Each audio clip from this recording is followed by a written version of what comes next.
Hello everybody and welcome back to another video. My name is Laurent and today I'm going to be showing you how I made these awesome pencils out of some scrap paper.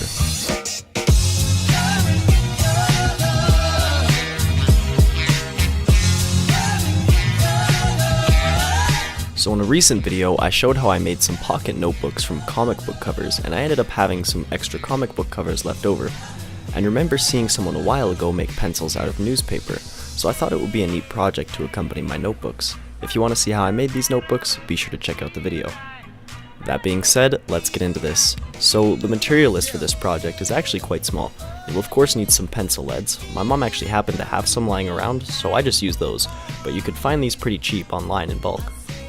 Of course you'll need some kind of paper. As I mentioned earlier, I used leftover comic book pages from another project, but you could use old book pages, newspaper, or anything as long as it's wide as your lead and long enough to get about 15 to 20 wraps. And then of course you'll need a glue to bind it all together. I've heard Mod Podge works really great for this, but I didn't have any, so I just used some Elmer's glue mixed with a bit of water and that worked perfectly. Looking back though, I think wood glue would have been a better choice because it dries much harder, although it is a lot messier. As far as putting it all together goes, it's actually really simple. I roughly cut my paper to size, add a bit of my glue mix to the end of either side, and fold it over itself, and then use a ruler to tuck it in and kind of roll it over itself. Once you've got the first roll, add some glue to the rest of your page and keep rolling it tight. The tricky part here is to roll it tight enough that it will dry as a sturdy enough pencil to write and sharpen, but not too hard that you'll break the lead while rolling it. I broke my first lead and realized I needed to try a little tenderness. You got to try a little tenderness! If you do break one though, don't worry, you can still wrap it really tight and it'll still work fine.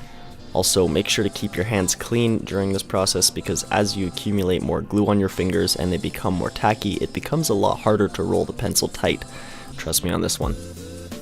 Once it's fully wrapped, I added a bit more glue on the outside surface to keep it nice and tight, and did that a few more times as it dried to make sure that the layer where it met the pencil stayed nice and flat and didn't come back up off the pencil.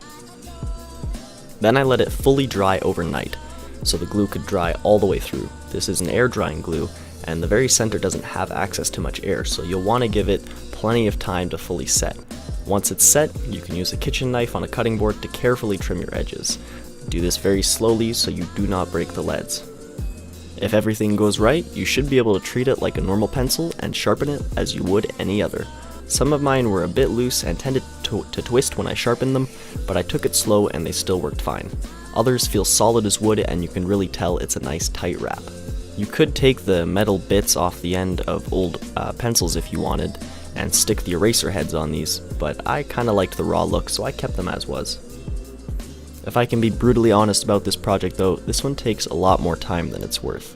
It can be very tedious trying to wrap these up, and if all you need is something to write with, it would definitely be easier to go over to the dollar store and buy a pack of pencils. However, if you're like me and you like homemade stuff, then it's definitely worth it. Anyway, you guys, thank you for checking out this video. If you liked it, be sure to touch the butt. Have a fantastic day, and bye-bye.